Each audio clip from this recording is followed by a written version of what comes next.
ବାଲେଶ୍ୱର ଜିଲ୍ଲା ଜଳେଶ୍ୱର ବ୍ଲକ ଜଳସେଚନ ବିଭାଗର ଅଫିସ 5 ଦିନ ଧରି ବନ୍ଦ ରହିଥିବାରୁ ସାଧାରଣ ଲୋକଙ୍କ ଉଦ୍ବେଗ ପ୍ରକାଶ।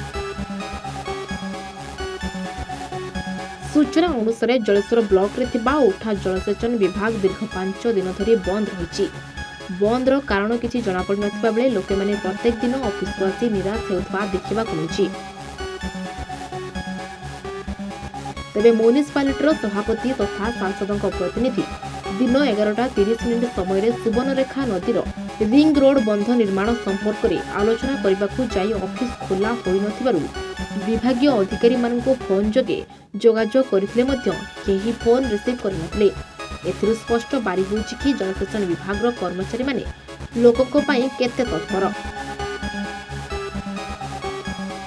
लोक मानक टैक्स रे सरकारक ठारू दरमा नै निजर परिवार प्रतिपोषण करुवा सरकारी कर्मचारी तदंत करी जिलापाल विभागीय अधिकारी दृढ़ कार्यानुष्ठान ग्रहण करने को दाबी करिसेंती सांसद प्रतिनिधि।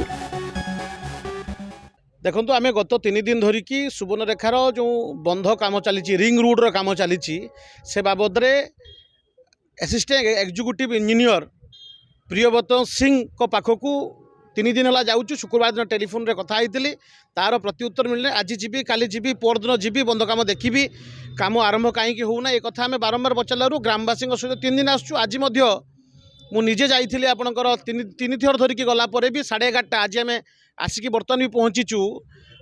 बर्तमान सुधा भी आपंकर ऑफिस खोला ही ना ताला झुलुची ऑफिस रे कई जड़े मात्र कर्मचारी नहांती ऑफिस रे। मु प्रियव्रत सिंह जे असिस्टेंट एग्जीक्यूटिव इंजीनियर अच्छा फोन कली फोन रे से कहले जे ऑफिस खोला हो कथा कहीं खोला है मु देखुची ऑफिस खोला हम आज्ञा। मुझे मोर प्रश्न आपण माध्यम रे जे ऑफिस रो समय केते बेले और निश्चित भाव में घटनार तदंत करिकी बालेश्वर जिलापाल दत्तात्रेय भाऊसाहेब महोदय निश्चित भाव में घटना तदंत करेंगे और गोटे दृष्टांतमूलक कार्यानुष्ठान हम कहीं घटना आज नुआ नुहे बारंबार ए ऑफिस रे घटना होची बारंबार सकज लगुव बोधे किंतु कौन फरक पड़ूना ऑफिसर साधारण जनता कर टंकार टैक्स मनी रे माने परिवार प्रतिपोषण कर दरमा नौ किंतु जो सेवा दबा कथा साधारण लोक साधारण जनता को से भाव सेवा दौना निश्चित भाव में ये सर्विस कोड रो उल्लंघन होउची।